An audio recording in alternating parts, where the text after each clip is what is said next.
Okay. So, you guys, my classes are interactive. So I'm going to ask you questions. Okay. First question is, and by the way, for a while here, I'm going to try to keep looking. I have to let people in. Before I start in the chat, you're going to hear me mention some things. I've already typed it in there. Okay. So you know where to go. So if you look at the chat, you're also going to find my personal email and my personal cell phone. You are always more than welcome to call me. Okay. So I'm extremely, extremely passionate about this class. I have taught this class quarterly for years. And the reason I'm so passionate about this is because this is how I make my money. Okay. This is solely how I make my money in real estate. And I will tell you how that happened, why I do it this way. Now I have a 50-page manual, just FYI, from that KW, okay? It's long. I highlighted the most important parts. I'm not going through everything, but the most important parts. And then the other thing is, I'm going to tell you how I might do it differently. 27 years, you guys, in the business. I spent 13 years with Remax. I loved that company. I had nothing bad to say about that. And then 14 years ago, I moved to Keller Williams. The reason I moved to Keller Williams is because I had a huge team at the time, and I kind of got in a funk. After 13 years, just nothing was happening right. It just seemed nothing was going well. And I went to a KW class, and they talked about databases. Now, while I knew about databases, I never got this much info about databases. So in 2010, January of 2010, when I joined KW, I tested out this system. I tested out the 36 touch. I stopped all marketing except for this. Okay. And I will tell you, it works. I promise you it works. Let's see here, since 2016, I have not paid for any leads. None. All I do is work my database. So, first of all, I want to know how long everybody's been in the business. Jordan? I just got my license like 2 weeks ago, and then I didn't have power for 10 days. So I'm still, I'm just starting out doing the classes and getting all my paperwork in and stuff like that. So that's where I'm at. Fabulous. Ethan, I know, but you can tell everybody. Hi, my name's Ethan Plum. Yeah, I've been in the business since March of 21. And so I got licensed March of 21, both in Oregon and Washington. And I worked steady for a year until March of 22. I took a little break, came back in November of 22 and went to November of 23. So basically about 2 years in the business, and I'm on my second brokerage now. And I've had some pretty solid experience operating as far south as Bandon and then as far north as Bainbridge Island, Washington. So it's been a really fun adventure, and I'm taking this class because I'm really dialing down that territory nowadays. So very excited to be here. Thank you, Charity. Of course. A little background. Actually, Ethan is brought a buyer on one of my listings. So we're in the middle of a transaction, and really, I've thought he's just been fabulous. And so I wanted, so I offered him this, just, oh gosh, how can you grow your business? Every little bit helps. Thank you so much. I really appreciate it. And you've also been fantastic to work with. Thank you. Thank you. So Amanda, how long have you been in the business? Since August of 22. Had to think about what year we're in. Okay. And Jacob. I don't know if everybody can. I know some people work. And then I'm not sure how to say this name, and I'm probably going to screw it up. Nagam. Okay. I know. Thank you. Yeah, I've been only 3 months.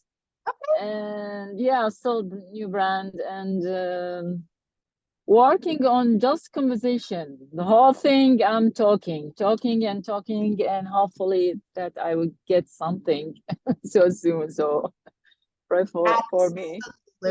Absolutely. Thank you, Jacob. Jacob said 1 year in the chat. I try to look at the chat, but I don't always do that.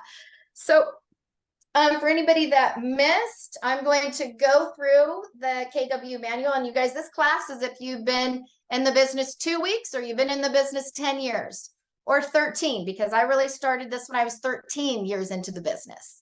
So I'm extremely passionate about it. And it's just something that I love to teach because I think it's so important. Okay.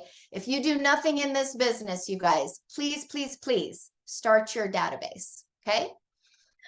We're going to talk more about that. So today we're going to talk about your database and how it affects your real estate business. In the last session, I know you guys have started talking about lead generation. All the leads you gather have to go somewhere. Okay. And let me tell you, Excel is not a database. It is not. Okay. So now we do have a non-KW agent here. And so while I'll mention the programs that are available to KW, I'm also going to mention some other programs that I use that do the exact same thing. Okay. So once your leads are organized into this, they'll call it a container. You guys, I'm going to call it what it is. It's a database. Your business is your database. Simple as that. I'm going to retire in 15 years. I have set up my database in the last 14 years to where I'm going to sell it. I'm going to continue to make passive income on my database, all right, for years to come. And if you have a dialed in database, you guys are all young, way younger than me. So you guys have the world ahead of you, okay? So the goal of the database is to generate new business, repeat business, and referrals, okay? So by the end of this class, you're gonna learn what kind of contact information you need. You're gonna determine the categories or segments. Some people call them tags. I call them categories. So for this class, you'll hear me say categories. And build your business by asking for referrals and things like that. Now, before we get started, just to make sure I cover everything, is there anything specific somebody wants to know about a database? Can you think of anything right off the top of your head? Yeah, I've explored a whole bunch of different CRMs and I've never pulled the trigger. Is a CRM, is that similar to the products that you're going to be talking about? I guess more or less, is a CRM a good solution as a database, or are we talking about something totally different? Well, I have two databases, okay? So I guess we're just going to talk about this before we go further. All you KW agents, you have Command. Absolutely wonderful. It's free. You have free websites. You have these smart plans, all sorts of fabulous things. In the chat, I put, if you have more questions about Command, you can go to answers.kw.com. You can go to KW Connect, and you can go to Command Tech Classes. So the reason I don't spend a whole lot about Command is that I don't use it. You guys, I'm old school. I started when there was no internet. Okay. I'm before Google. So I started with a database called Top Producer. It's my CRM. And I'm just a creature of habit. It's $55 a month, for heaven's sakes. It has so many capabilities that I don't use. And actually, I know it even has versions for different companies. Like I know Remax has a version for it, yada, yada, yada. Here's what I want my database to do. And you guys, for this class purposes, we are going to talk about your METs. I don't know if you've heard this, but you have in your database, you haven't met people and you have METs. METs are people I have met face to face. Okay, we will talk more about that. Or maybe they haven't met me face to face, but they know who I am. Okay, and I'll give you some examples. So what I need my database to do, okay, and by the way, Command can do this as well. I need to be able to categorize my database. So let's say I just want to pull up my past clients 1 month. Let's say I just want to pull up my A prospects, okay? I need to be able to do that. I can print out labels in 60 seconds for 1,000 people if I wanted. All right. Notes. You guys, my database is filled with notes. I mean, and we'll go into what I do with that. And your database can do certain things. So for instance, one of the things that I've done in Top Producers, I've set up what's called an anniversary plan. So every year on the month that they sell, that they've purchased their home, I get a little notification and I write them a note. We'll go into that more. But what I need to do is I need to be able to know where my people are, and I need to know what's going on in their life. Okay. And this is where I keep all these notes. As you start to get hundreds and 500 people that and you're mailing, you have to really simplify it. Okay. And so I'm going to really simplify this all for you today. So, and again, you're going to hear me say this over and over and over again, but your database is your business. If you have no database, you have no business. Okay. On page 6.2 of your manual, Gary Keller says your database is your business. Building up the number of names in it and a relationship with those names is really at the very core of what building a real estate business is all about. Okay. So today we're going to go into, I know you guys have talked about lead generation in the previous class, but we're going to kind of start looking at the big picture, what it is and what you should be doing with it. I also want to go over the difference between leads and contacts. Okay. And I'm going to read this for you because leads are my haven't met per se. Okay. I have not met these people face to face. Maybe if I'm doing internet leads, I used to do internet leads for years. I did internet leads when I first got in the business. So it says leads are people who have expressed interest in a service or offering from maybe social media. Maybe you did a Facebook ad, or other marketing platforms like your website. You haven't established a relationship with them and have yet to have the right to have like this one-on-one conversation, but they have kind of raised their hand and said, oh yeah, okay, I want to kind of build my relationship with you in a real estate sense, FYI. So I do have a separate database, by the way. I believe, I know Command can do this, and I believe Top Producer can do this, but again, I've always had my website somewhere else. So, we're just going to say that you could do it anywhere. But when I did internet leads, I had thousands of people, email addresses. Okay. And sometimes I would get their mailing address, but an internet lead is not a contact. It's a lead. And I am not going to waste my money on what I'm going to show you today for a lead. Okay. I'm going to do it for a contact. So leads to me are haven't mets. Contacts are the people you have a relationship with. They know you, you know them, and you have permission to engage in communication with them. These people make up your sphere of influence, or you'll see SOI. Sphere of influence. These people are considered your contacts. These are the golden people. These are the people that will help you succeed in real estate. Okay, I promise. And I will tell you, I know many, many top agents who do what I'm going to tell you today and succeed. And here's an example. I know an agent who got in the business. He was into sports. He worked for kids sports and he did some stuff for the U of O. Okay. And here he gets his real estate license. In 12 months, he did $300,000 in commission. And you know what he did? He filled up his database with all those people he used to work with, every single person. And he started this process. Okay. All right. So, and one thing I want to mention again is, you guys, this is how I make my money. I'm in the top 10 to 15% of agents in RMLS, Oregon, and my market center every year. And it is because of this. Okay. So if you guys would turn to page 6.3 in your manual and look at this little diagram at the top. So can someone tell me what part of the lead generation and database model represents your database? Is it lead generation? Is it relationship management? Or is it client referral loop?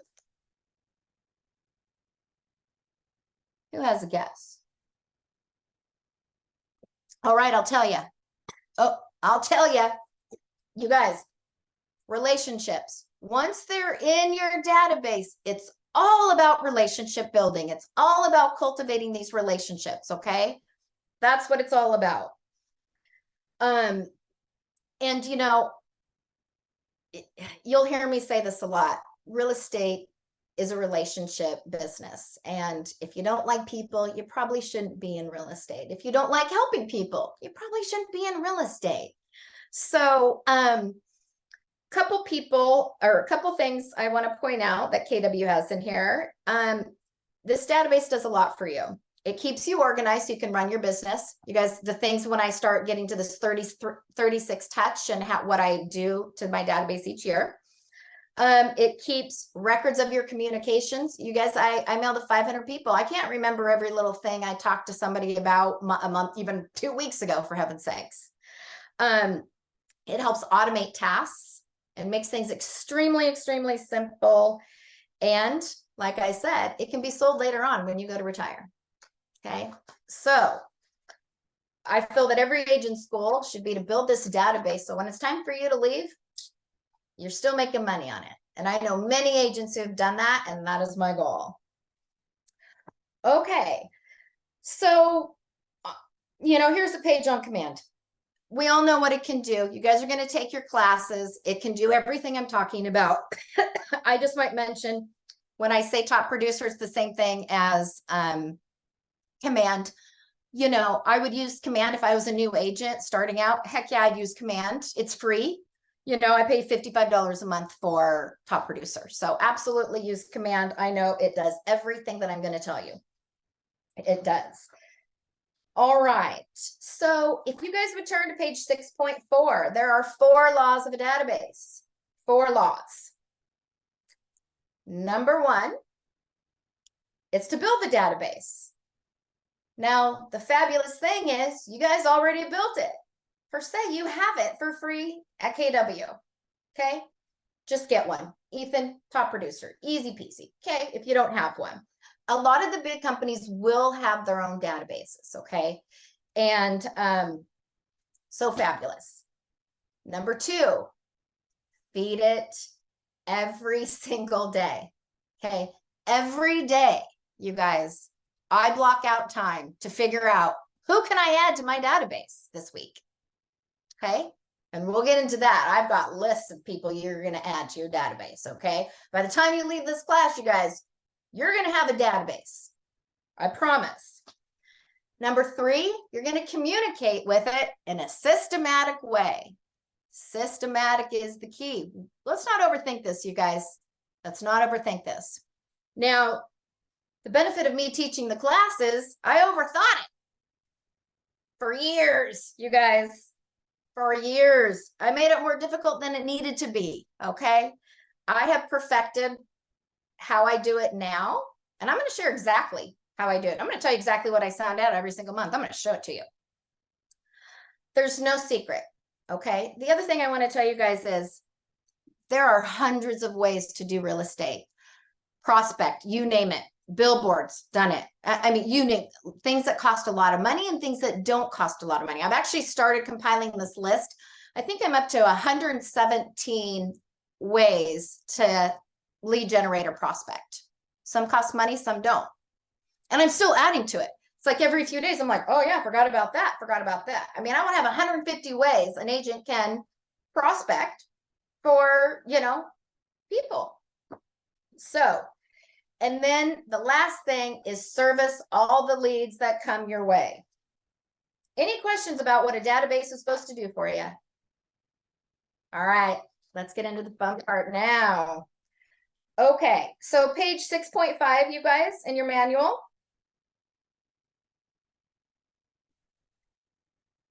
Okay, let's talk about names. Law 1, build database. So you have a database.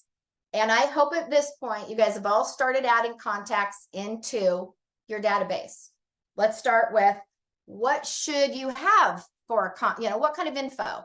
At least you should have their name, phone number, email address, and mailing address. Okay. Now, let's say you know someone, but you don't know what their address is. Well, I'll tell you a couple ways I do this. One, you go into RMLS, you go search tax records, Maine or address, and I usually do Maine. And so let's say John Smith. Well, let's not use John Smith. I mean, let's say Charity Crosby. I mean, you can pull up my records, okay?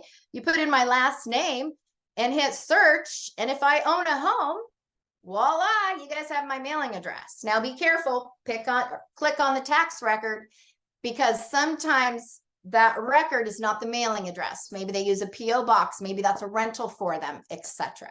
Okay, but that is a way. There are also companies, I don't know, white pages, that you could pay to find these things out. Honestly, I don't do that. I don't do that. The only people that are going into my database, let's remember, are people that know me. Okay, that know who I am. So I will do this a lot.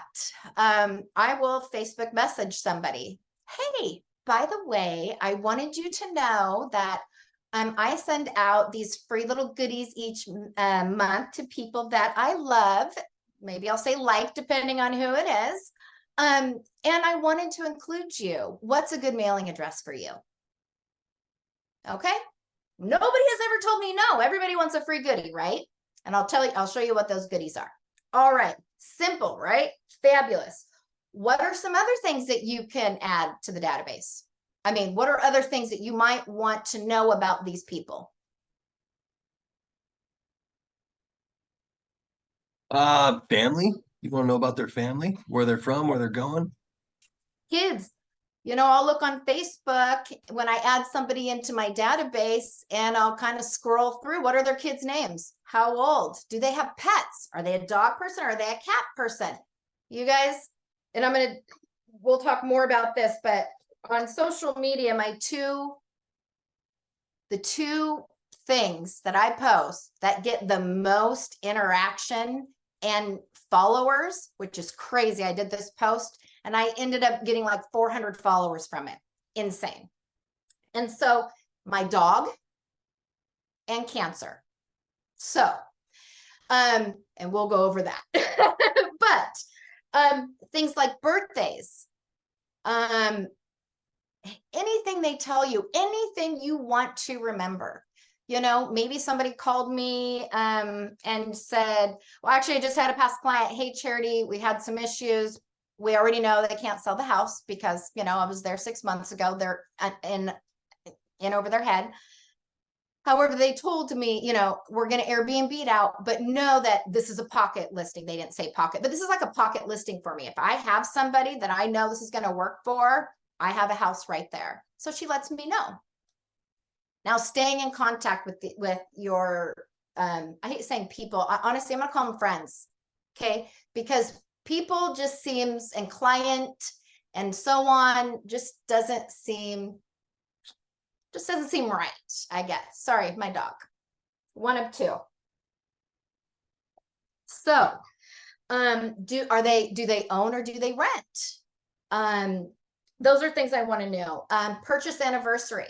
I have a plan set up. I print out a list every January, and every person that's closed a house with me since I've been doing this, in the month of January, gets a mailer from me. Okay. And I'll tell you what that is. I also put in there who redeems what I send out each month. Okay. Because I want, you want to know this. Who are the people that are constantly redeeming your cards, or who hasn't, things like that. One of the things I also put in my database, and I started doing this a few years ago, is when I close on a transaction, whether it is a seller or a buyer, I put the following things in there. How much did it sell for? Were there any seller concessions and how much? Who was their lender if it's a buyer? Who closed the transaction? What escrow officer? And their loan type and terms. Did they go conventional, 10% down? Did they go FHA, 3.5% down? And here's the thing, you guys. People are amazed. My friends in my database, they are amazed, you guys, that I can remember that they bought their house 24 years ago. I don't remember that, you guys. It's automated. The system does it for me. All I have to do is write the note card, okay? So they're amazed at that. Or they'll call me up and say, you know what? We're thinking, you know, maybe we want to buy an investment property. We can't really remember who our lender was. You know what? I've got that for you. I got it. Okay. And I know exactly what loan terms you did and everything. People like that. The more info you know about them, the more connected you're going to be. And you guys, this is all about connection. It is connecting with them on their level. Okay. Now the second law, feed your database. So, you know, it's pretty simple, you guys. You're just you have your database and you built it, building it, great. Now let's talk about feeding it. Feeding it is the key. Okay, you guys, this is a numbers game. Let's be real. If you do internet leads, I did internet leads for years. You know, you could have 3,000 people in there and your rate, you know, your conversion rate is about 1 to 3%. And that's if you're doing it really, really good. Okay. So the conversion rate for your database, these are your METs, should be 12 to 2. Okay. If this gives you some sort of idea, you guys, this is in the Millionaire Real Estate Agent book. If you haven't read it, read it. You don't even have to be with Keller Williams. Okay. But it is a good book to read. Now, I'm going to show you something else, you guys. I purchased this a few days ago, and it's called the Millionaire Real Estate Agent Playbook. Over 100 systems to move you from ideas to actions. It's $20. I got it. Oh, I was going to write this down. Did I even write it down? If you need to know where it's at, email me.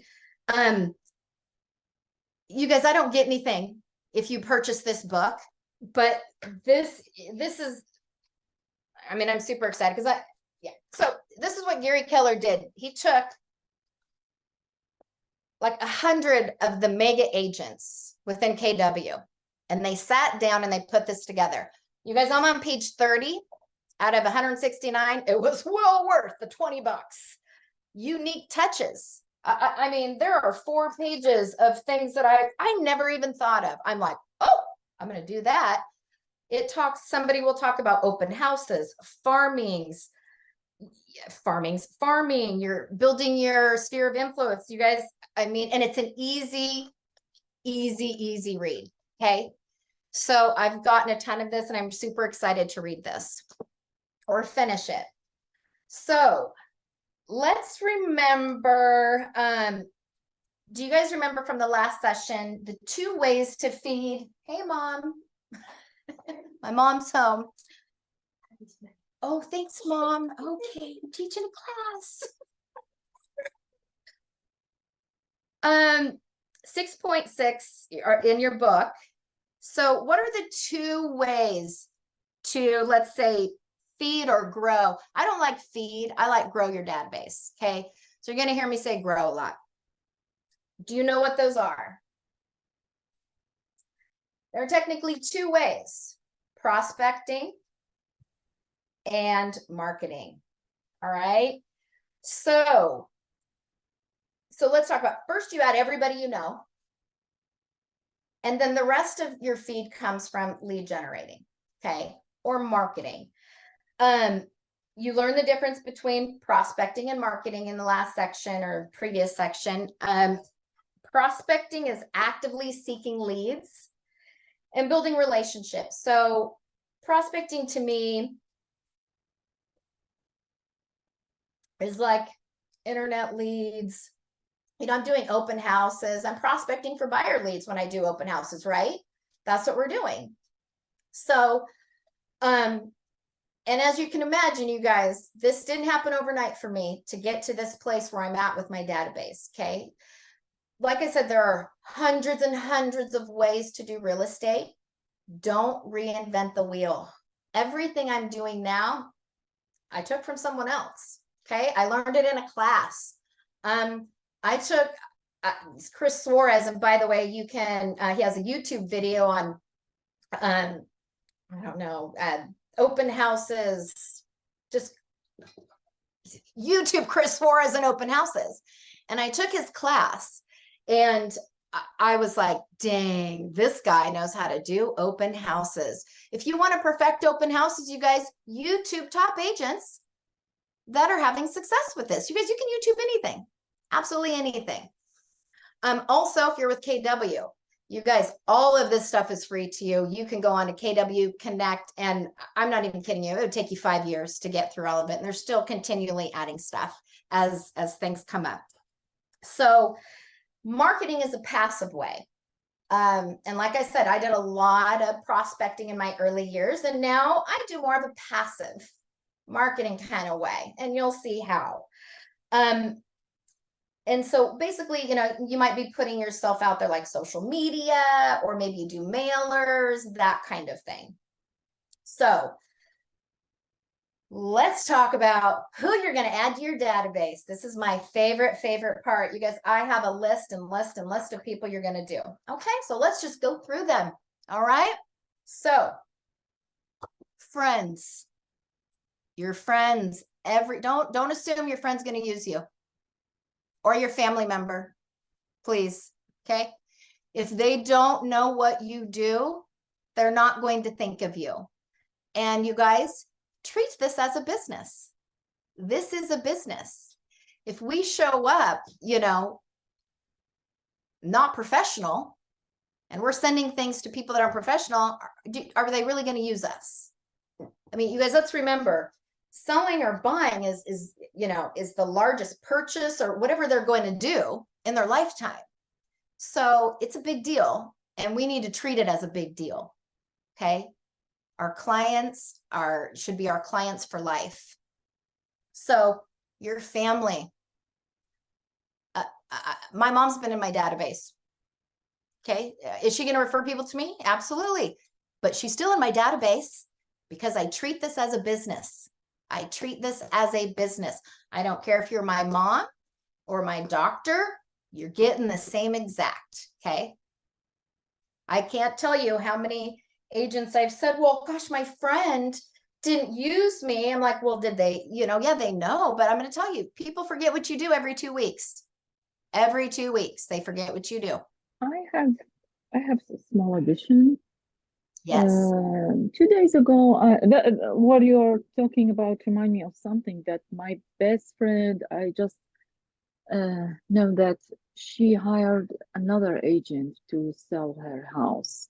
And I don't know how to say it. That's hard to control your emotion and act normally. So how could you act in such situation? It happens, you guys. It does. And I'm sorry. And I would be lying if I'm going to say it's not going to happen again. Oh my God. Pick yourself up and move on. Yeah. Okay. Yeah. Move on. And also, you guys, don't take them out of your database. Okay. I'll give you some examples here shortly, but sometimes things happen. I had that happen, and actually, my past client called me, and that was great, and said, hey, by the way, our nephew, and by the way, I've done 3 generations for this family, 3 generations.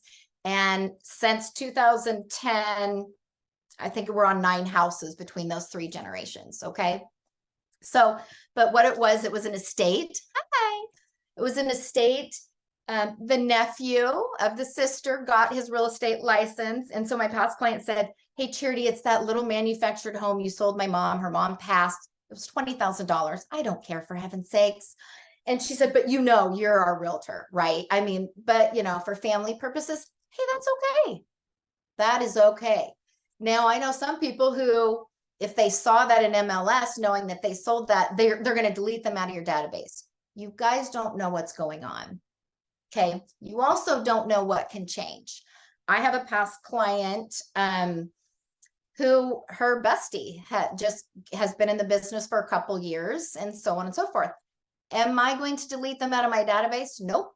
Because I don't know if they're going to use her or not. And maybe they will, and that's okay. But here's the key, you guys. We don't care. When we add people in our database, we do not care necessarily if they're going to buy or sell through us. I'm more concerned about referrals.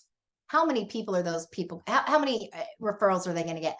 I have people in my database who have never purchased or sold a home in all the years I've known, yet they are amazing referral sources for me. So please, please, please don't think, oh, well, I don't know that they would ever use me, on and on and on. That is not, we can't control somebody else, and we don't know what's going to happen.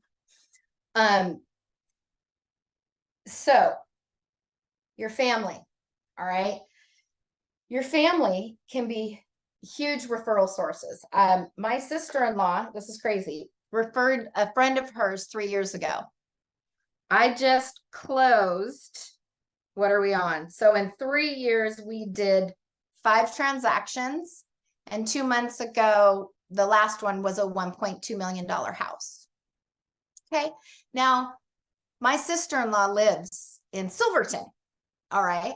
Now she knows what I do, but she's on my mailing list. Okay. Because I need them to remember when they're talking to their friends that friend calls me.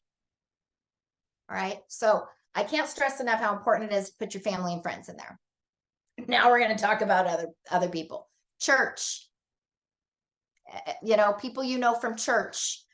Volunteer groups. Hobby groups. Sports rosters. Okay, you guys, I had to tell you this one. This is a good one. So in my first 13 years, I don't consider myself a salesy person. I'm just not that person. And so for 13 years, even though my daughter played two club sports from the age of kindergarten all through high school, and I had roster after roster, I never put these parents in my database. Why? Oh, I didn't want to be pushy. I just didn't want to do that. Well, in 2010, when I got to KW and I learned, geez, you put everybody in your database. I did. I went back to the rosters. I did all that. I added everybody. 2 months later, one of the moms called me, and her exact words were, Charity, I had no idea you were a realtor. And my mom needs to sell her house and buy. That was the first generation. Okay. I'm 3 generations in this family. Here's the thing. I actually even thought, I almost didn't put her in my database because out of all the years I've known this woman, I didn't think she liked me. She never spoke to me. I mean, never. I mean, I tried to speak to her, just would not. And I thought, boy, this woman really hates me. You guys, you put everybody in your database. So in 2010, from 2010, now I'm 3 generations. They have 4 rentals. I've got 2 daughters now. I mean, you guys, it is endless. Okay. So don't overthink this. We don't care. We just need everybody in your database. Everybody. Your teacher, your kids' teachers. I've sold my daughter's grade school principal a house. Okay. And I mean, she's 30 now. So you want to keep these people in your database forever. They go in my database until 2 things happen. Hey, Mom, your mother's employer. Oh yeah, I haven't got there, Mom. So she's telling me more people that, yep, I'm almost there. So she wants to make sure I tell you all the people that you can add to your database. Okay. So, where was I at, you guys? Oh, so the principal, teachers, you guys, everybody you can possibly think of, okay, should be in your database. I got divorced in 2009. You guys, that guy is the best referral source for me. I get multiple leads. That's all he does is divorces.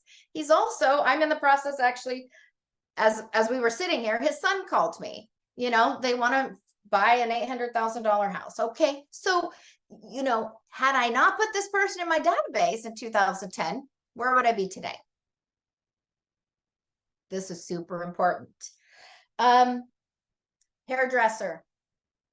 If you get your nails done, eyelashes, you guys, all these people I'm telling you about have referred business to me, just so you know. My vet. You guys, she's been my vet for 6 years. We don't talk real estate. She never asked me anything about real estate, but I put her in my database. And this year, this is the first year I've done this in 6 years, because I had dogs from 6 years. I did a Christmas card that I sent to my database.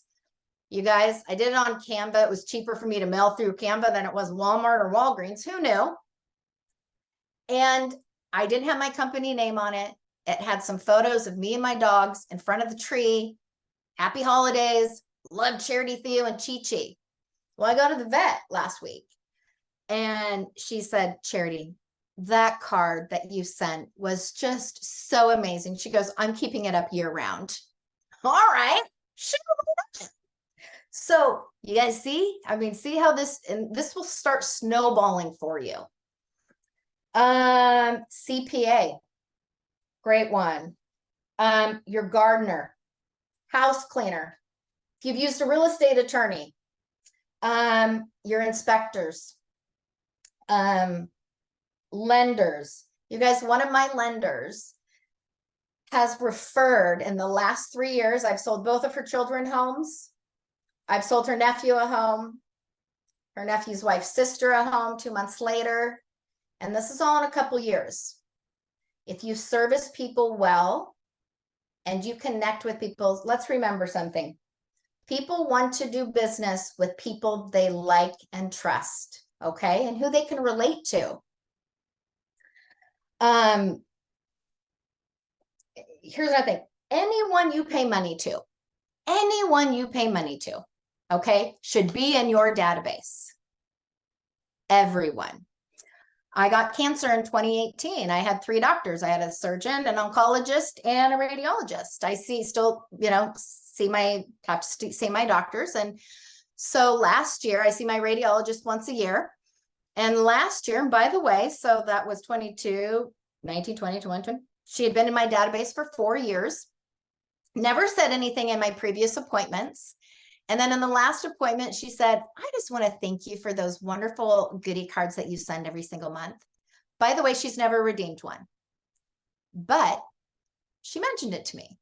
So I'm at the top of her mind, okay, at this point. When it comes to real estate, I think she's going to call me. Okay, and that's all we can hope for. Let's see, your house camera inspectors, lenders,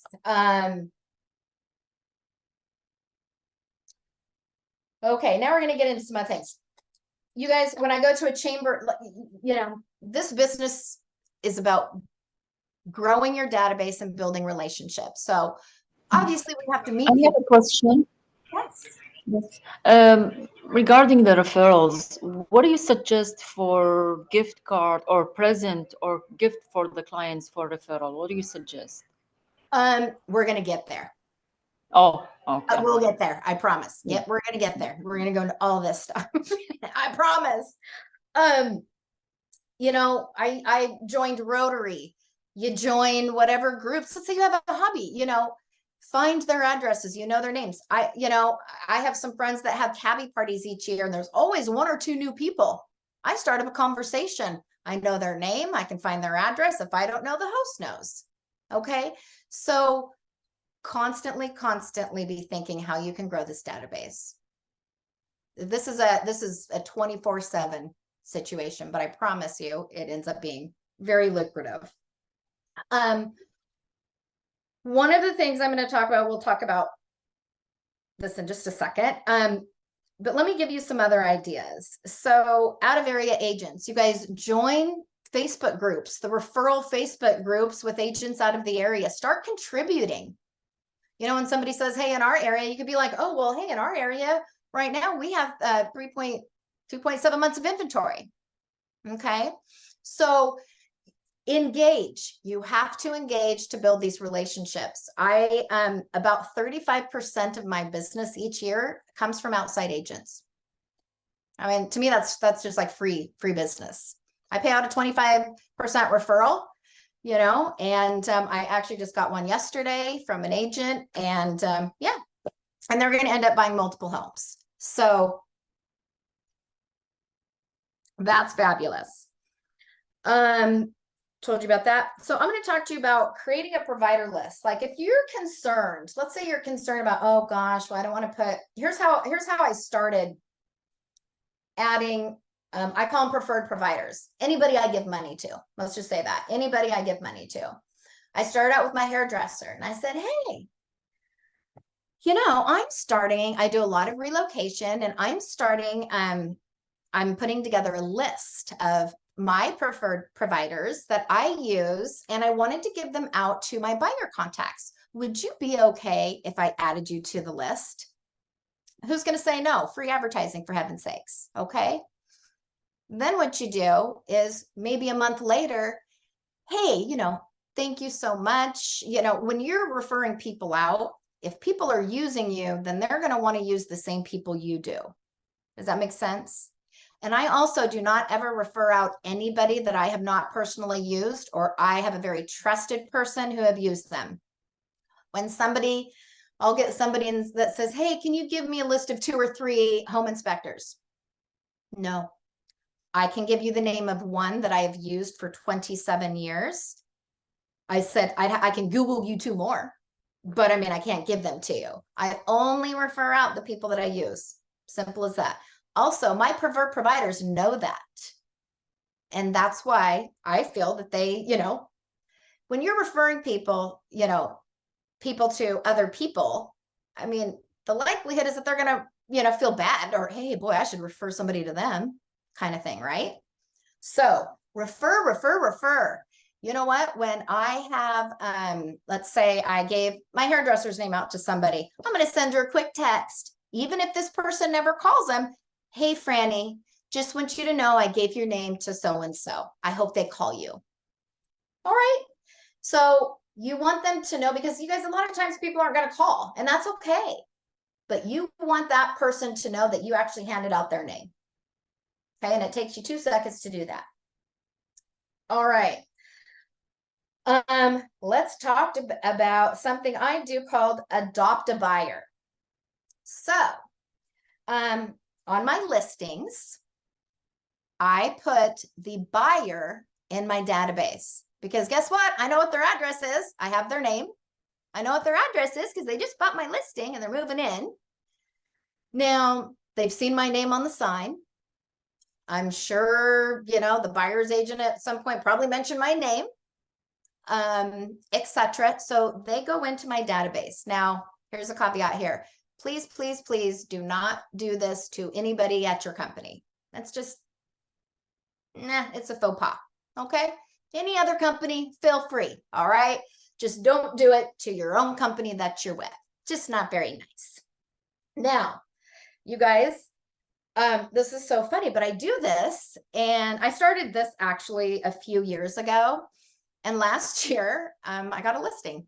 And I said, oh, you know, I know who sold it to him because it's already in the database. So-and-so was their agent. So I always ask, you know, can I ask why you're not using your previous agent? A lot of times they can't remember who it is because that agent didn't stay in contact with them. Maybe they just didn't have a good experience and they wanted to try somebody new. Okay. And that was this case. Yeah, we just didn't really care for them. We get your stuff every single month.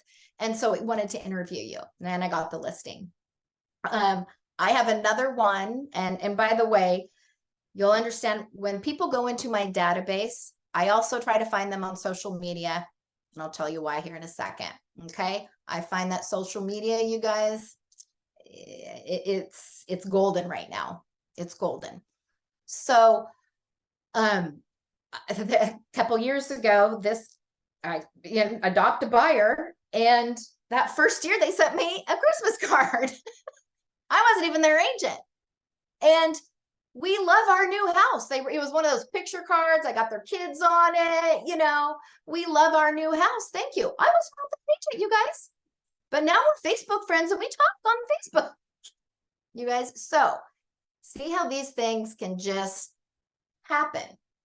Treat this as a business. A lot of times we overthink this. Oh, but this was their agent and yada. You know what? Nope. Our goal is to grow our database. Simple as that.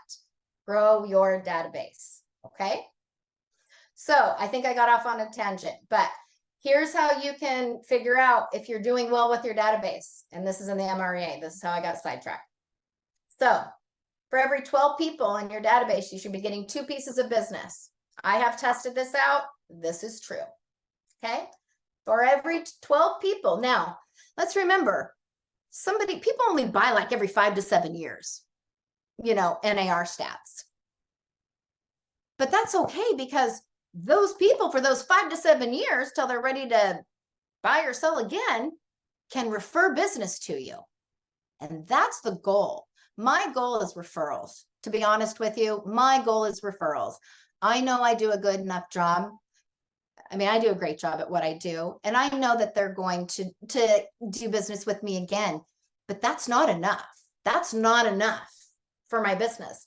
I need to grow my database and continue and continue. So,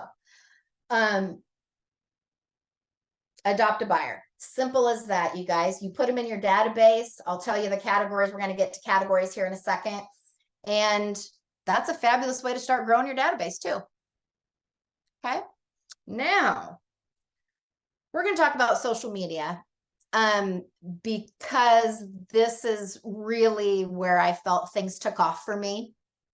This is not going to be for everybody. And like I said, you guys, there are hundreds of ways to do real estate. Find the way that you love to do real estate. For instance, I hate cold calling. I'm not going to do it. Okay, I've done it. I'm not going to do it again. I'm done with expireds. I'm done with FSBOs. Okay, but when you're new, you're going to want to try all of these things. And then you're going to pick maybe 2 or 3 things that you're passionate about.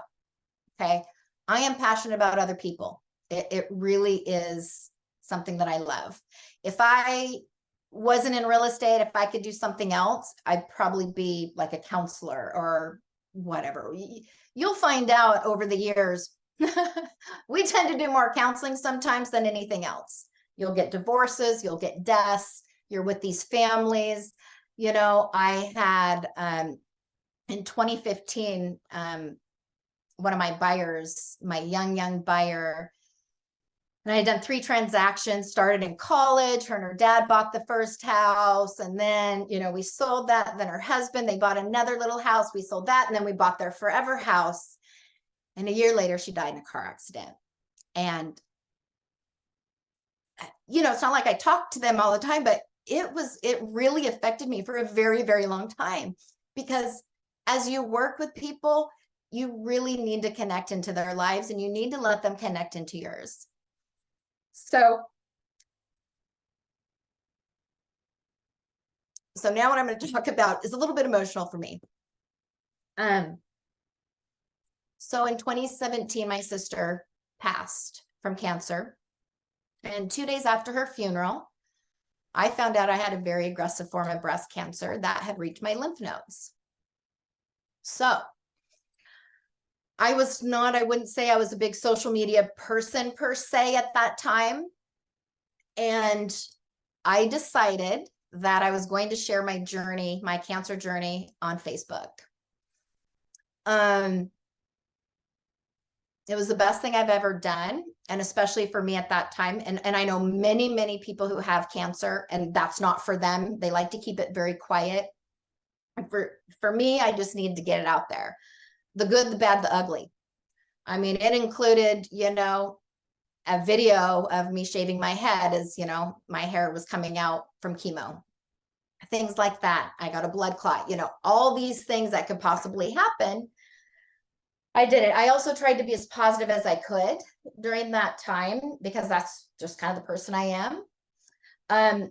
I will tell you, my followers grew 3,000, over 3,000 in 12 months. Now, I learned a long time ago from a class, just so you know, and I've done it this way. Yes, you have a business Facebook page, and yes, you have a personal Facebook page. And this, you know, I think this goes with any social media. I'm trying to get better at TikTok and Instagram because the younger generation, that's where they're at. When I find my, you know, this third generation clientele that I'm, you know, Facebook. You know, my daughter's on Instagram. She's 30. So I'm having to relearn some things. And let's remember, you guys, real estate is constantly just learning. You know, you can't do the same thing. You do the same thing, you're going to get the same results, right? So we constantly have to be, even me. I mean, I'm constantly, what am I going to do this year to grow my database? Oh, I'm going to tell you what I'm going to do. So what I did is my following grew. I leave my Facebook open to anybody. Okay. Anybody. I get a notification though, that if somebody tags me or something, I get notified and I know if I can delete it, block that person. Honestly, that very rarely happens. And here's my thing. I don't put two things I don't ever do on social media, and I don't even do it in person. I don't talk politics and I don't talk religion. I might have a super strong opinion about something, but I am sorry. I run a business and social media is not the place for me to put that. Okay. Simple as that. I have blocked many people during COVID. Just, I'm like, come on, people. Yeah, this is not something I want to listen to. Okay. My business, I'm not a politician. You know, I'm not a preacher. These are not things that I should be talking about. I should be talking about what I know. So those are two things. I also don't ever post anything on social media that I wouldn't want my my daughter or my grandma to see. Okay. My mom. I mean, simple as that, you guys. It is common sense. So my personal page, I consider it my business. Okay. That following grew, followers. I had no idea. And by the time that ended the year, I had over 4,000 followers. I think now I'm up to 5,700. You know, I don't know how the ins and outs work, but I will tell you during that year, as I was sharing this story every single week, you know, what happened at chemo this week, what happened at radiation, you know, on and on and on, it connected with people. I had people I had never met. Hey, you don't know me. Somebody told me about you. And, you know, you've been really positive through this journey. I mean, and by the way, some of it was really bad. I mean, it was really bad, but you know, there's nothing you can do about it. You got cancer, you work through it. Okay. I just happened to share it. I had people reaching out to me all over the country. Hey, my wife just got diagnosed. What are some things I should do for her? My best friend, my sister, you know, you start, and then you just start building these relationships. Now, not all of these people, I have 5,700 followers right now. I mean, over half are probably not in my local area. Let's be real. Maybe only a quarter of the people are actually in little old Eugene or maybe Oregon. So I leave it open. And here's what I learned during that journey and that year. People will connect with you. They want to connect with you on a personal level. Okay. I would post some things here and there about real estate. You know, everybody knows what I do. Okay. I don't keep it a secret. But I find the power of social media is pretty big. Last year, I got a message from a guy. He's like, hey, to start off, I'm not a crazy creeper. I'm an attorney here in Eugene. I actually started following you during your cancer journey. His mom had passed from breast cancer. Somebody told him about me, and so he started following me. Hey, I need to list and sell, or I need to sell and buy a house. Fabulous. Okay. Now he's just this fabulous, wonderful person that I know. And guess what? Had I not shared my story, I wouldn't have, you know, I wouldn't have had those sales. So be creative. And social media is a way for me to build my database. So something that I obviously haven't done very well about is like I said, I mail each month to about 500 people, yet I have 5,700 followers. What would happen if I went through every single person? Boy, where do they live? Oh, wait, that person's not my database. Oops, that person's not my database. I guarantee you guys, I can grow my database probably at least a couple hundred more. And that's something that I'm going to work on this year. Okay. I would love to have 700 people in my database that know me by the end of 2024. Are we in 20? Yes. Come back to me, make sure I did it. Okay. So we're all constantly growing. Okay. Absolutely growing. Any questions so far? Okay. All right, guys, we're going to keep on it. The other thing is too, you guys pay attention to what you post. Like I said, I can post a new listing or an open house or stats or something, and I get, 10 likes. I post that, something about cancer and I get 300 and then, hundreds of more followers. So pay attention to what you're posting and what people, and engage in them. No longer is the like the comments. I'm sorry. And I have a hard time with this too, because I'll post something and get like 100 and some comments. Like, okay, I got to do that, but you should really be replying to people. This is how we're building these relationships. Yes. How you deal with the negative comments? The negative comments on your page. In social media, when some people say some words or some negative opinion about you, how? I've never had that happen. I don't know. I've never had that. I put in my mind that might happen one day. And people, people different. And that's what the block button is for. That's it. But Sorry. those people might, you could see them on the street, or they might know other people, or you guys, we're thinking about what ifs. We don't care about what ifs. Okay. Your job is to grow your database and build a business. All right. Not everybody's going to like you. Not everybody's going to do business with you. And that is okay. Here's my thing.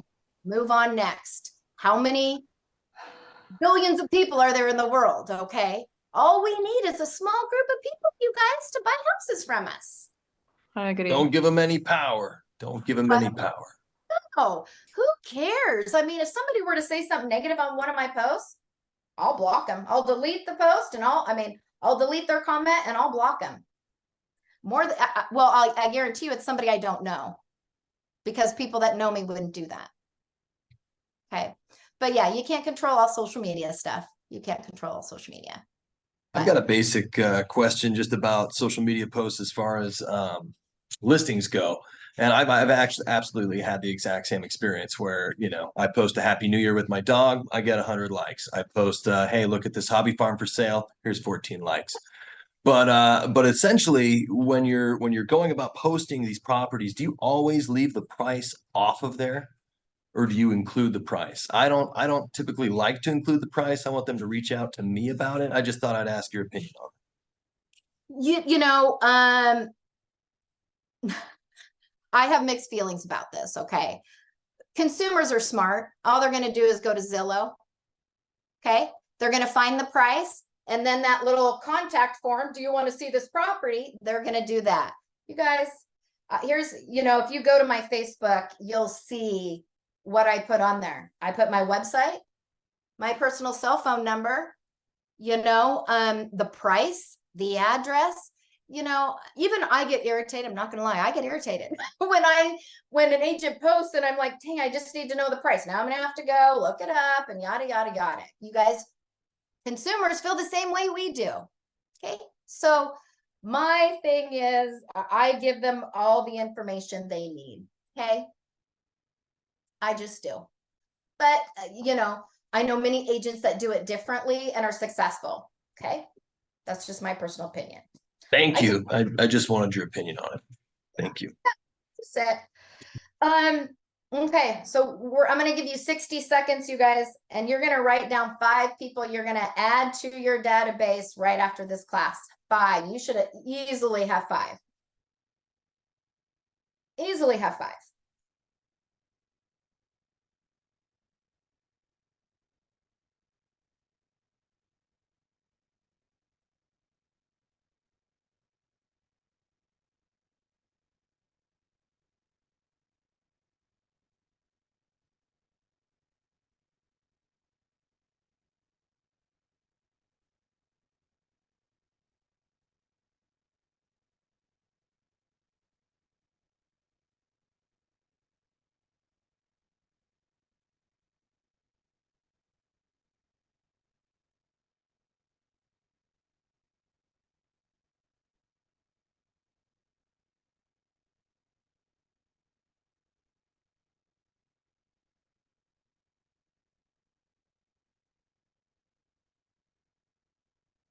Okay, y'all have 5 people. And if nothing else, I mean, let's say you have 1,000 followers on Facebook. I don't even care if it's 200. Go look at those followers. Go to Instagram. Who's following me? And who can I put in my database? Okay. Do I ask if I can add somebody to my database? I do not ask. If they don't want to be in my database, they'll tell me. But I also don't spam. And I'm very, very calculated on what they get sent. So I feel like if somebody was sending me this stuff, I'd want to get it. So why not? All right. You guys, we talked about feeding your database. I'm going to skim through. I just realized I really haven't been following the manual. So I'm just going to kind of make sure that I've told you some stuff that I'm supposed to. Okay. So a couple of things, you guys. New business comes when someone from your database, or sorry, someone in your sphere, your database is thinking about buying or selling and thinks of you. Okay. Repeat business is when you've already done a transaction with them and they call you again. Yay.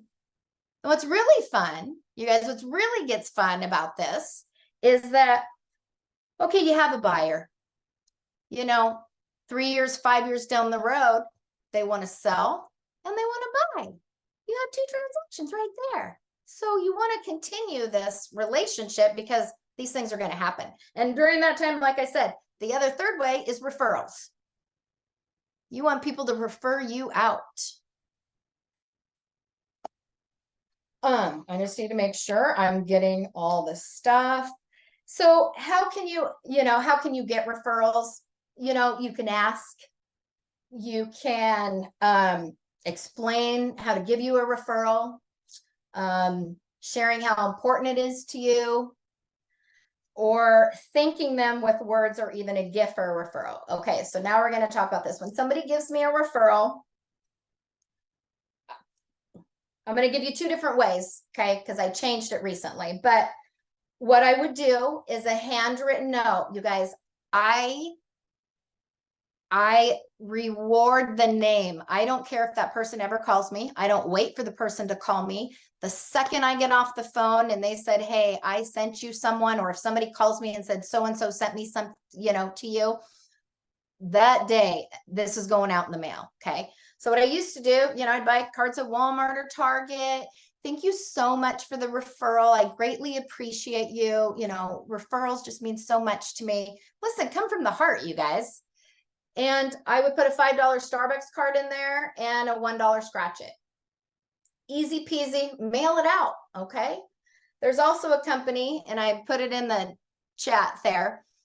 I started using a company a couple years ago called amcards.com. I think, I know this is horrible off the top of my head, it's somewhere between $35 and $50 a month. The great thing is that you get credited that amount. So like right now, I have like, I don't know, $300 in credits. Okay. So, and what I can do is they have these cards, then you type up what you want to say and you can attach certain things. Like they have these, gourmet brownies. So I'll do maybe a 4-pack of brownies and I mail it to them. Okay. With a lovely card, and by the way, I'm not even mailing it. It's all done there. I'm just typing out the card, put the address, send, and they do it from there.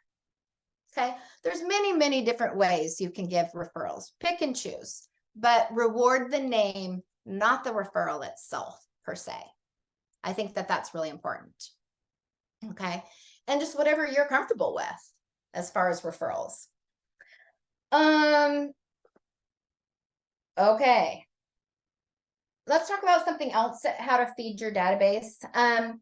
One of the things you could do too is, like, let's say at your previous job, you know, you have a ton of coworkers, you want to add them into your database.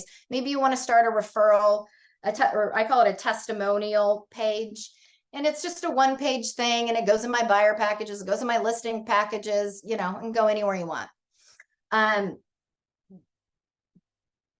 But you can ask people, even though you haven't done a sale, you can ask other people to write a testimonial for you.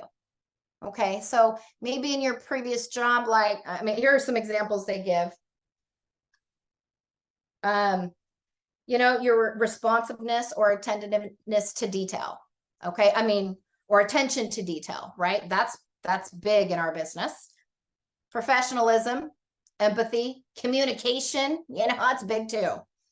So if you're wondering ways to get testimonials, you can do that as well. And then when somebody gives you a testimonial, you definitely want to reciprocate. Okay, so don't ask somebody for a testimonial that you're not going to want to give them a testimonial. It's just nice to do it.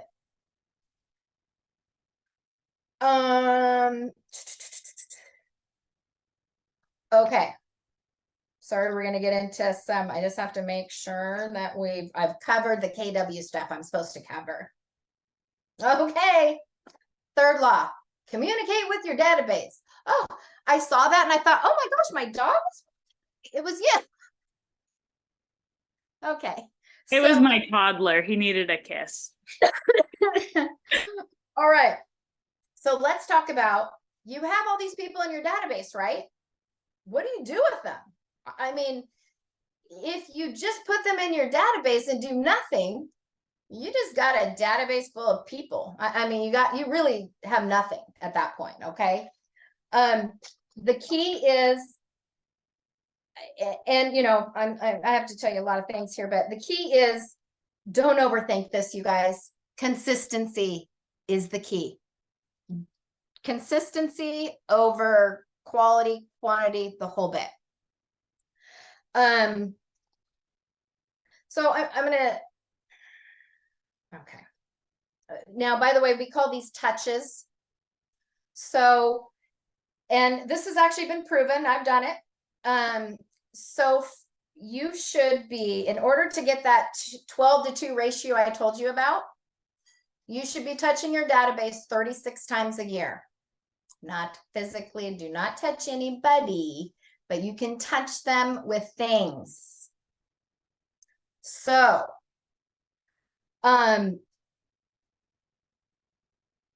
if you have a good 36 touch, you will see that 12-to-2 ratio.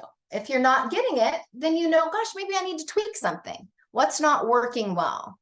You guys, the great thing about owning our own business is we can change it anytime we want, right? We can change it anytime we want. What's not working, what is working. So I'm going to tell you this quote that Gary Keller says: to succeed at a high level in real estate sales, you must commit to frequent contact with your database with the intent of building relationships. Okay. One, it has to be frequent. And number two, the intent has to be to build a relationship or continue, you know, build a stronger relationship. So let me ask you, how long should you commit to building these relationships? Forever. As long as you're in this business, guys, this is going to happen every single month, every single day. Okay. Okay. So I'm going to talk about what KW has in the manual. And here's where things get a little bit different, how I do things differently. Like I said, there's no right or wrong way. It's just whatever works best for you. So I'm going to just kind of tell you these things. And it kind of says the way you communicate with your database will depend on whether it's leads or contacts. Yes, that is true. I am not mailing to leads because why am I wasting postage? Not doing that. Okay. I am mailing to contacts, not prospects. Okay. We are focusing our attention on relationship building and strengthening with our contacts. As you establish and build relationships and learn more about like people's motivations and things like that, you can have them on separate categories. Remember, we're going to talk about categories. You might, in your book, it might say segments, it might say tags, but let's say categories. So I have, and I will tell you, I did it this way in the beginning. Oh yeah, buyer went on a buyer category. I met them at a chamber event. They went on a chamber event. Nope, this I met person at a Rotary. Nope, this is a possible seller. Oh wait, nope, this is on my daughter's roster, sports roster. Honestly, you guys, I had like 50 freaking categories. And I will tell you something. Not once have I ever needed to pull up a list of just people on my daughter's roster. Okay. Never once. And why am I getting in trouble for saying? Okay, there's many ways. So I'm just going to teach you this way and then my way. So, and by the way, you guys, this isn't set in stone. Like I said, I might have had 10 categories on people in the beginning. But I will tell you this, and this is what it says, and some of your, segments could be past client, maybe your VIPs, sphere. Stop it, doggy. Maybe they gave you a referral, so you have a referral category. Maybe you're you have a hobby or something, and I don't know, maybe you have a crochet group and you put a crochet category. You guys, there's hundreds and hundreds of categories you could put on there. You have to figure out what works best for you. Now, I'm going to tell you how I do it. Okay. So I learned a long time ago that every person in my database can be a buyer. They can be a seller at any given time. They can be an investor at any time. And they can be a referral source for me at any given time. So I am not going to only mail buyer stuff to this group. And I'm only going to mail seller stuff to this group. And I'm only going to mail to this group. One, I don't have time. I don't have the money to do that. And I don't want to do that. I mean, and I do know people that do that. Oh gosh, for all my buyer clients this month, I send this and yada, yada, yada. And that's great. When you get 500 people in your database, I'm sorry, you're just not going to want to do that. So I have simplified this. Okay. So here are the categories I use. They are on two categories. One, in my database of 500, you are either a past client or a sphere. Past client, I mean, that's somebody who's done business with me, right? Bought or sold. I mean, I have many, many, many people in my database, like I said, who have never purchased or sold a home, but yet they refer business to me. Okay. So they are one or the other. And guess what? My goal is to get the sphere people to be a past client if possible. But again, I have a subcategory, and that's really where the game is I play. Okay. I do. I'm not going to lie. So everybody gets a subcategory. A prospect, B prospect, or C prospect. Now, in some of these courses, you're going to learn that. So I want to back up. A prospect is because they're ready and willing to buy right now, and B in the next 90 days. Okay, I'm talking about my database right now and how I categorize my database to make it extremely easy for me. Okay, they're going to get one of those. For instance, my mom who hasn't bought a home, she's a sphere. Okay, she's got #1 category sphere, but she's an A prospect, right? Because she's referred business to me. Now, how do I determine A, B, and C? Very, very simple. A people are people that have done business with me more than once, or they've referred business to me. Okay, which I feel is even more exciting, right? So simple as that. You've either done business with me more than once or you've referred somebody to me. You are an A person for me. B people. They're going to be friends, family. They're going to be past clients that haven't done, more than one transaction. There are people that, I think would use me. Pretty sure. Now, C people are, I have no idea. I have no idea. They're adopt a buyer. I don't know if they use their other agent or they use me. I have no idea. Okay. I just don't know. So that's how I categorize them. Okay. Now the goal is to get the C's to B's and the B's to A's. Sometimes you're a C and you go straight to an A. It's a game. It's a numbers game for me. Okay. And I've made it extremely simple. Now, the only other category that I've added on in the last 2 years was I added on adopt a buyer category. And so when I do, when I add a buyer in from my listing, they get past client, C prospect, and adopt a buyer. Okay. Because that'll determine who I mail to. Also, people that are out of the area, because I send out a local gift each month, people who are out of the area will be on the C list.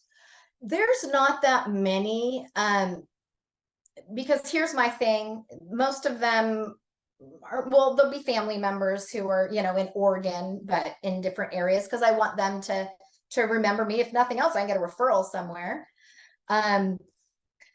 I don't keep people who move out of the area in my database unless they have another connection here. Because it's just a waste of postage, to be honest with you. Let's talk about our rate of return and that sort of thing. If they don't know anybody here who, then no family, no friends, then I'm probably not going to keep them in my database. Okay. Everybody stays in my database unless, unfortunately, they pass away or they tell me to remove them. And I've never had anybody tell me to remove, not in the last, years. So don't worry about who you're adding and, worry about who you're not adding. That's what you need to be concerned about. Who am I not adding? Because the size of your database will determine the size of your business. 100%. I know this for a fact. Okay. So, and the reason too, I felt for me, when I had all these categories for people, I was pigeonholing them into different places when my 36 touch, doesn't matter if they're a buyer, investor, it doesn't matter what they are. Okay. All I need them to know is that I'm in real estate. Every 2 weeks, that's all I need. Okay. So we are going to move. And I'll tell you this. So I'm going to read what KW has, and I do it a little differently. The messaging to the categories should be relevant to likes, dislikes, interests, or based on past interactions with you. Even though the words and topics of your messaging will change, there are some things that will remain consistent. Your message, match the motivation of the category, uncover if they are ready. Listen, if they're ready, willing, and able to buy, they're going to call me. Okay. I don't need to pigeonhole them into certain categories. Like I said, I want them to be everything to me. And that's how they are. All right. If you guys would turn to page 6.10. Now, you guys are going to dig deeper into some upcoming sessions. I think 19 is connecting and 36 to convert. It'll talk more about your little diagram up here. I'm just here to tell you kind of the importance of it and why we do it. And so it talks about what are some things. So let's look at the top. Leads, obviously, leads are not contacts. Leads are haven't met, contacts are METs. These are people that I met face to face. This even includes, I went to a chamber event, somebody handed me a card and I said, hi, nice to meet you. Here's my card. That person's going in my database, right? I have done business that way.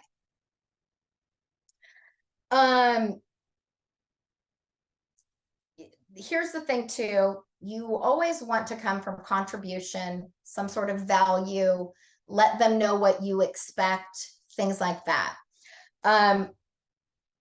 I have changed this.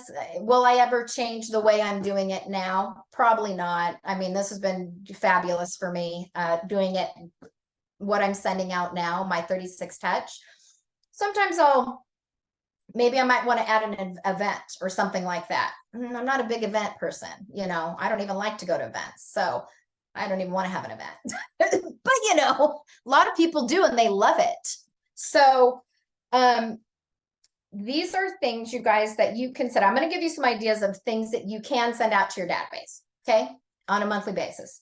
Market stats, seasonal prep checklists for homeowners, real estate forecasting data, schedule of local events or festivals, local points of interest, Chamber of Commerce interest or info.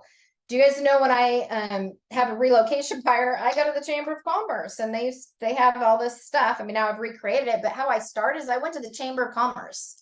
Oh, look at that, look at that, look at that. I can give them this, this, and then I just recreated it later when I had time. Okay, so just, you know, things like that. Local events. In Command, you can set up your 36 touch. Sorry, I might slip and say 33 because it used to be 33 and now it's 36. Okay. But as you notice up here, 4 touches need to be telephone calls, 26 touches bi-weekly email offering some type of information, 2 touches events or get-together parties, 4 touches promotional direct mail such as a magnet, calendar, marketing report, etc. That is fabulous. I have 36 touches. I have actually, yeah, I have more than 36 touches, but I do it a little differently than this. Okay. And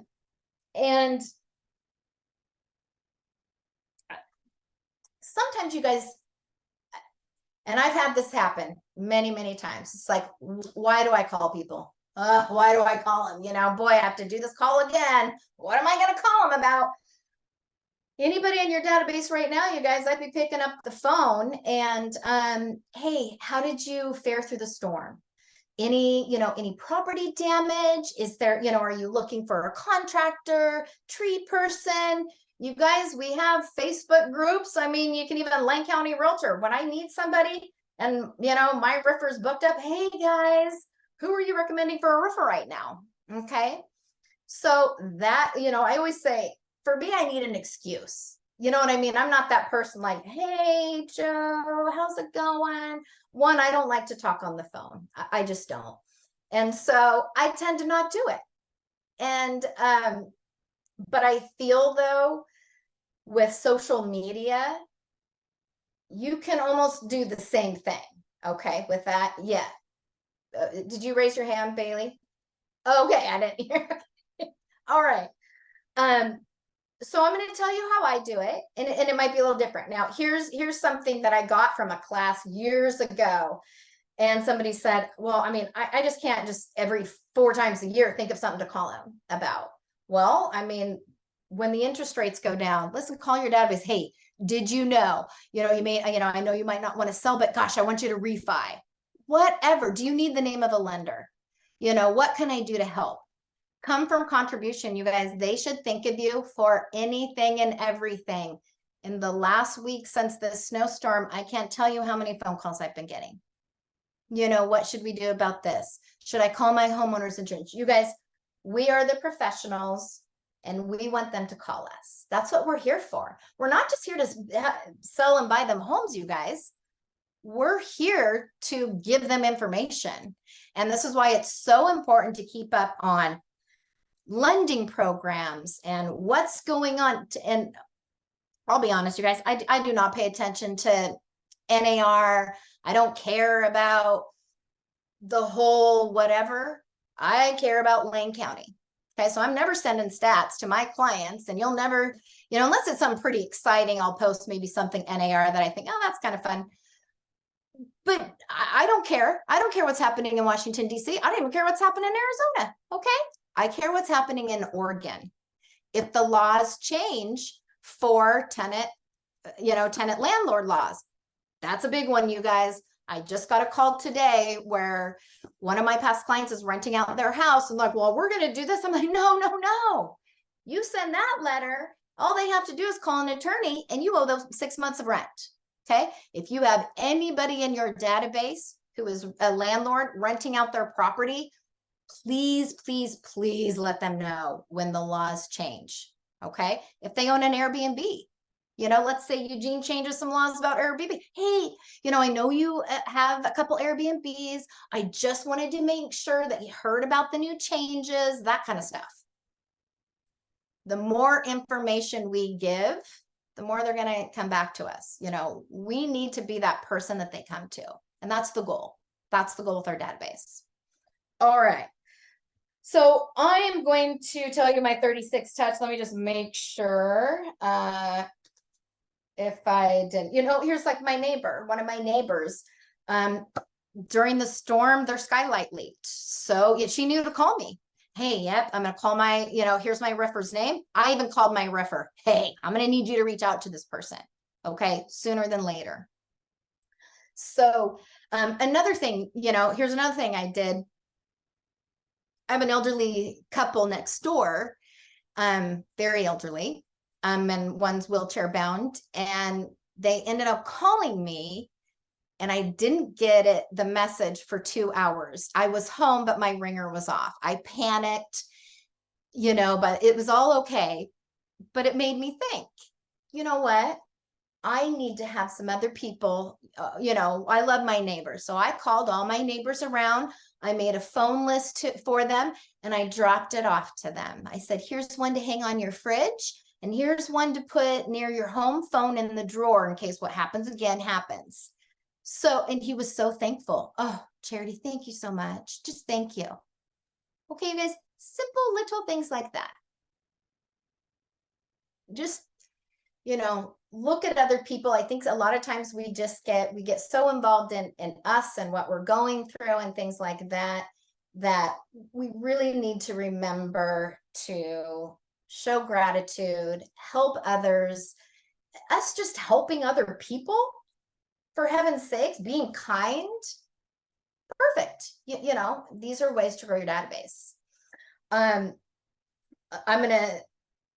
So we're going to go into my 36 touch because I want to explain to you exactly how to do it. And I got about 20 minutes.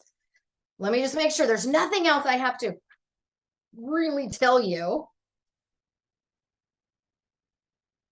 Okay. All right. I told you that. All right. Let's get into some of this. Okay. We're just going to ditch the rest of this. Okay. All right. Here we go. Here we go, guys. So here is my 36 touch.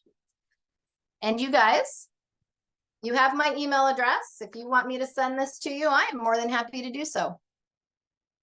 I'm going to tell you exactly what I do. You can't see it very well, but I call it my 36 touch platinum follow-up plan. And actually it's actually more than 36, but that's what they call it. And so I don't want to say 54, blah, blah, blah. As you notice, well, you'll notice on mine, I don't actually have any specific call them things. You know what I mean? And that's because I just do that automatically. I saw somebody's mom passed away on Facebook, one of my past clients. And so, you know what, I didn't get on the phone, okay, because I don't want to be called, you know, right then. I just sent a text. I just heard about your mom. I am so sorry. If there is anything that I can do for you, please don't hesitate to reach out to me.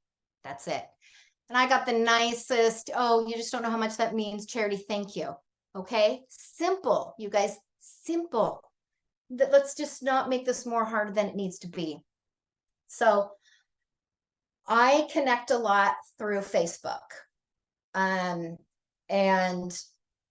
to me, that is, it would be weird for a lot of these people to be hanging, you know, on the phone. Hey, how's it going? When I just spoke to you on Facebook last week, you know what I mean? And so do what you need to do. A lot of people just love to get on the phone. A lot of people just love that. I'm more, I would say I passive market now at this point. I did not in my first years. Okay. It was a lot of cold calling, a lot of internet leads, you know, a lot of things. But then after the years go by, you guys, you realize, boy, I like that, but I don't like this. And then you could stop doing some of those things. And then you pick 2 or 3 that you love. And then that's how you grow your business. You will not be able to do all 117 things that I have on this list of ways to prospect. You would go out of business. Okay. And let's remember too, let's focus on some things that we love to do, that we're comfortable doing. And let's do great at that instead of trying to do all things at one time. Okay. So I'm going to go through every single month what I give out. I put this together in November. So I know in November exactly what's going out every single month. You guys, this is 2 pages. Easy peasy. It's not whatevs. So January. This is what they got in January. Okay. When I say anniversary cards, remember the anniversary cards, you guys, I print out on the 30th of the month from my database, everybody that closed in January, because it's a smart plan that I already set up. And I do a little handwritten card that says, hey, Bill, you've been in your home for 14 years now. Congratulations. And I, you know, charity. And then I stick a $5 Starbucks card and a $1 scratch it in there. Now, I'm going to give you an example. So during cancer, I became an ambassador for Oregon Cancer Foundation, which is a local cancer program here, nonprofit. And so ever since then, from 2018, they take 10 people who they call them cancer survivors, and they kind of recognize them. And during my battle with cancer, I actually had the news. They would do stories and things like that and follow me through my journey. It was embarrassing, you know, and I look back at some of them now, and I mean, I was on steroids, I had I had no eyelashes. I'm like, gosh, I'm on TV, you know, but I also felt that my message was more important than me being embarrassed per se. Okay. So sometimes that's still a little hard to get that. But you guys, when I posted something on Facebook, and I would get hundreds of comments. Those are the people, you know, when you do something like that and you get all these, you know, likes or comments. I mean, you guys, they're following you, they're liking your stuff, they're commenting you on stuff. Why not put them in your database, right? Why not do that? They already like you, obviously. So scour social media. That is the #1 place I would say right now, is try to get people from your database in there. So, as we know, every single month, whoever closes that month, and it goes from year 1 up until, I mean, I'm at 27 years. Okay. I'll tell you what I did. So this is where I was going off with this cancer thing. So I was one of those 10 survivor people, you know, in 18, and from 19, 20, 21, 22, 23, there are 10 different survivors. And so, because I'm an ambassador and I would work with those 10 people, they all went in my database, you guys, they all go in my database. Okay. I didn't put the agents in there. There are some agents, local agents, unfortunately, you know, and you don't put those in there, but there is somebody that I put in my database. She's a local lender. She's been in the business for a long time. Her best friend, who is an agent, sold her and her husband a house a year ago. Okay. Totally, absolutely. And the thing was, they hadn't owned a house before, so I didn't have her address.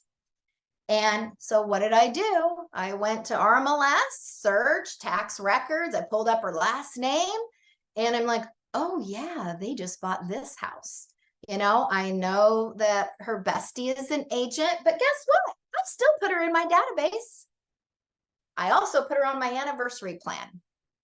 And last month, which was December, she came up as, you know, on the list, 1 year in her new home. So what did I do, you guys? I sent her, you know, I've never referred business to her. She's never referred business to me, but we are connected via Cancer. Okay. So we do have this connection. I think she's a wonderful, lovely person. And if I had an abundance of leads that I didn't have to feed to two other, you know, she would be on the, you know, on the list. You never know how something is, how someone's life is going to change. How do I know if 2 years from now her bestie's getting out of the business or moving to Scottsdale, retiring? She doesn't have to work anymore, you guys. This happens all the time. So I sent the card. Hi, you've been in your house for 1 year. And I put the little card, you know, the Starbucks and da-da, and I'll show you what she sent me. I never expected a response from her. And she ended up sending me a photo of what I sent her with a lovely, lovely text about how much she appreciated it. I guarantee you her current agent, her bestie, did not do that. She would never buy a house from me, and that's okay. She may refer somebody to me. Okay. I mean, especially as a lender, I have had lenders who I don't refer any business to. I had this one, it was very awkward. But my buyer used him and they were friends or whatever. And that's, I don't ever have people go to my lender. If they've already have somebody, yeah, we're going with your person. It's all good. And he called me a few months later. He's like, I don't know if you remember me, but I was your buyer's lender, da, da, da. I have this situation where it's a family member. They are a very, very strong personality. I don't currently work with anybody that I feel can, you know, almost not put them in their place, but really be strong. Would you mind keeping this between us? Would you mind working with this person? And I said, absolutely, 100%. You know what? You never know what's going to happen. So, in January, I will mail a newsletter, and I'm behind, so it still has to happen this January. I did this in 2019 after, you know, I went through my year of treatment, and I sent this newsletter out just to kind of, it had nothing to do with real estate. It just said, hey, I just want you to know what's been going on. If you follow me on Facebook, you know that my marketing is going to change a bit. I had no hair, you guys. And at that point, you know, I had this white hair that stuck out straight everywhere. So, and I didn't change anything during that year. And I was like, well, I'm going to take my photo, or I'm going to have to change my photo because, you know, I don't look like that anymore.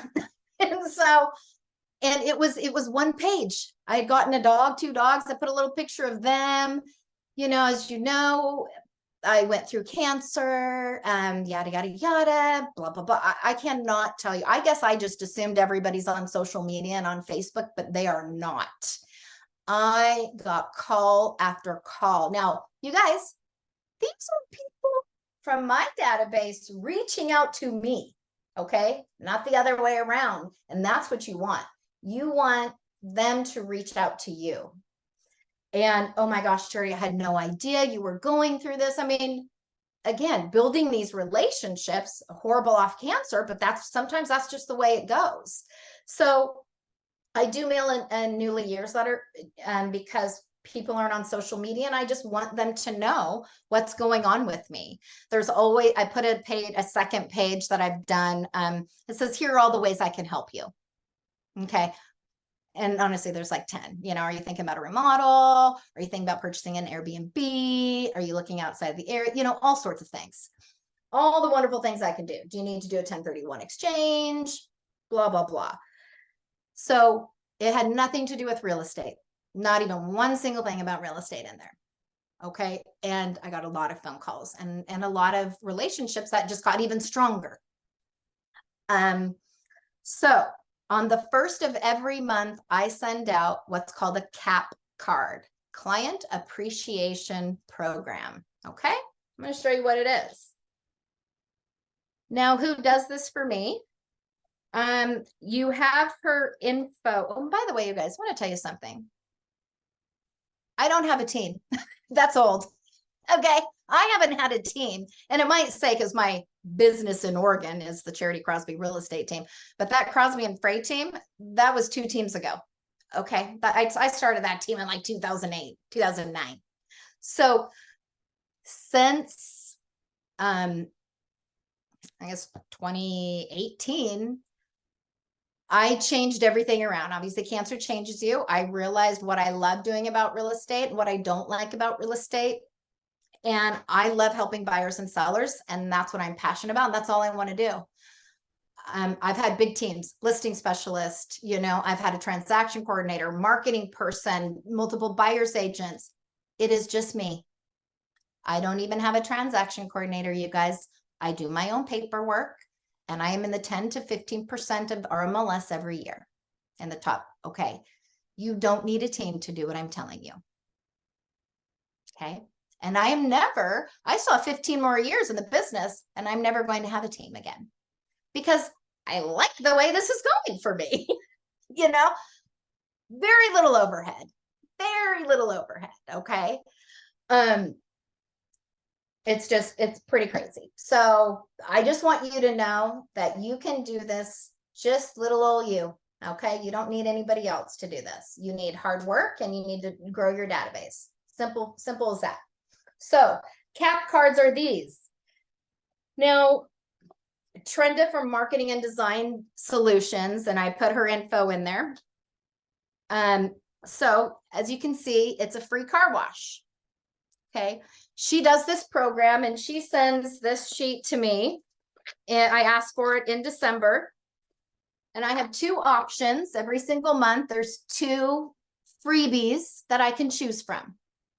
So as I'm doing my 36 touch, I'm like, okay, so February is either a car wash or a classic truffle. Everybody loves the car wash.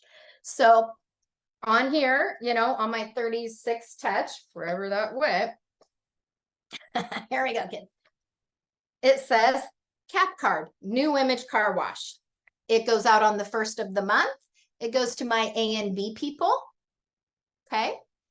And it's mail. On the 15th of the month, they get an email newsletter. Do I have emails for everybody? No, but I'm trying to get better about that. And so on the 15th, an email newsletter. It's the only thing I email out, you guys. I'm sorry, but hardly anybody looks at email. I probably get 150 spam emails a day. And those are the ones that don't even go to my junk folder. Okay. The newsletter is extremely simple. I do not talk about NAR stats because that's not what's happening here. I talk about what is happening here in Lane County right now. That's what people want to know. So there's that. Now on the 15th of every month. So now let's remember, somebody's going to forget you every 2 weeks. So on the 1st of the month, they get my little freebie. Also, you guys, you should never, ever, ever, I don't care if it's mail, email, whatever, there should always be a call to action. Okay. Has my info. It also says, want to know your home's approximate current market value? Go to www.pnwrealestateinfo.com. There is a call to action on this card. Okay. I send out about 435 of these. Now, just so you know, the only money I spend is these 2 mailers. Okay. That's it. Nothing else. Obviously I have to pay my RMLS dues and all that kind of great stuff, but there's no other marketing I do except for this. So they get a freebie. I send out 440 this is the most popular card that gets redeemed, and I might get 50. Now you're like, oh, that's a lot. Okay. Yeah, but I also have a large database, and you're not going to be starting out this way. Now, for the car wash, now what Trenda does is she works with these companies. So whereas this $8 car wash, I get it for $5. Okay. And some of them are even less, like Papa's Pizza. I don't know. I think maybe it's $3.50. I keep track, obviously, but off the top of my head. So first they get this. And you guys, I don't want them to redeem them because obviously I have to, pay for these. There's also a company called BOGO. And you don't pay for the ones that are redeemed. But for me, the amount that I send out, it's more money because they want $1 per card. And so that's a lot more than what I'm spending now. So the 15th of the month comes around, and guess what? What's Charity going to send out now? You guys, it's the same card. This is the same card. It has not been changed over 5 years. I'm actually going to change it this year and add my dogs, because I think I'm going to add my dogs into some marketing here. But I'm just going to show you what it is. And all I care about, and here's the reason I don't change this. I want consistency from the mailbox to the recycling bin. Okay? That's all I want. Guess what? It's Charity again. If I'm changing this up all the time, you know what I mean? You don't need to. Just have it be the same. This has been working for 5 years, you guys. Guess what it says? Thank you for your referrals. This is my passive way of asking for but guess what? Every month they're getting something and they're like, oh, wait, I didn't send her a referral. And I've actually had people say that. Oh my gosh, I didn't send you a referral, but I'm going to do that. I'm going to do that, seriously. Now it also says looking to buy down here. You can't really see it. Looking to buy, sell, or invest in real estate. Okay. And there's a call to action. Want to know your home's approximate current market value? Go to LaneCountyHomeValue.com. And here's my website. Never ever send anything out that does not have a call to action on it. You are wasting your money. And again, this postcard and the one I send before is all I want is, oh, yep, there's Charity every 2 weeks. Yep, there's Charity every 2 weeks. Okay. That is the purpose of these cards. And this is just kind of a subliminal message. Thank you for your referrals. Okay. So, and then on the 30th, again, anniversary cards go out. Now you'll notice on mine down here, I have in blue, social media networking. Okay. So while this is a way for me to service or stay in contact with my database, it's not necessarily helping me grow it, right? So I need to be proactive in that. I mean, like I said, I'm finding people every day, on my social media, oh, wait, I don't have that person in my database. Let me try to find their address. And if I don't find their address, because I send a free goodie every month, I send them a Facebook message. Hey, I send out to, a goodie to, my favorite people each month, and I want to include you, however you guys want to say it. Okay. Nobody has ever not given me their address. Now, first and foremost, I'm going to see if I can find it on wherever, on RMLS. Okay. But this social media networking, this is an everyday thing. Okay. An everyday thing. So if you'll notice, March is exactly the same, just a different cap card. April's exactly the same, just a different cap card. May, June, actually I put a little, maybe I'll do an event. I put a question mark there. I don't know. Maybe I will, maybe I won't. But, just some things I'm adding, I'm trying to add in some different things because we want to grow our database. Like I said, 15 years from now, I want to sell my database. And I need to have a good one that people are going to continue to refer to me. In August, you guys, I send out, okay, well, actually, in December, I send out, it's a calendar magnet. Okay, easy peasy. Trina does this for me too. She sends it to me. You guys, I stuff my own envelopes, put my own labels on. listen, you guys, when I say I do it all myself, I do it all myself. Okay. So in August, I do a Duck Oregon football magnet of the schedule. Now, once you start doing these things, if you skip one a year, to you, and they do. So this is kind of like something I need to have. But here's the greatest thing. I love going to people's houses and seeing this on their fridge. Like that one listing, you guys, the adopted buyer, that listing I did last year, when I went to on the listing appointment, never met them. They had this magnet on their fridge. Okay. Because they got it in my mailer. This is why I don't pick and choose what people get. They get the same exact thing every single month, rain or shine, you guys. Okay. And we need to kind of wrap this up. But, you know, in this book, there are so many different, like if you wanted to hold an event, it's why I kind of put event in June or July, a question mark, because there are multiple pages of really fun event things. Some are more expensive than others. And my goal is to keep my overhead down, right? Isn't that our goal? And especially when you're starting out, this is your goal. Okay. So,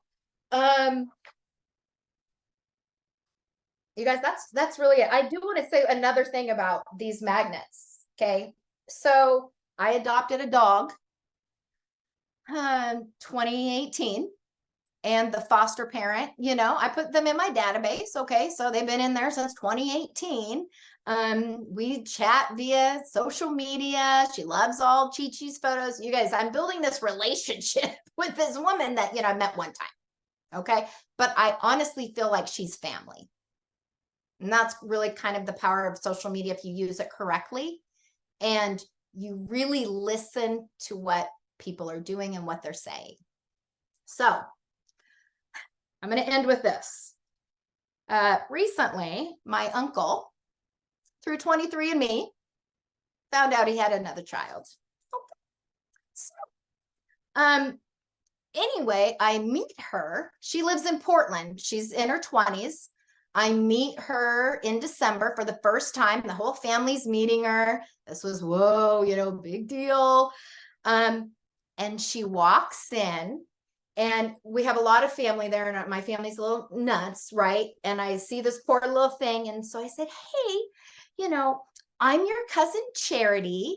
And she goes, I know you. And I'm like, I'm sorry, we just know each other. We don't know each other. She goes like, well, she goes, you came up on 23andMe. And so I called Paul, my uncle, and I said, hey, it looks like I have a cousin. And he goes, oh yeah, Chitty, you know, she was just at our house.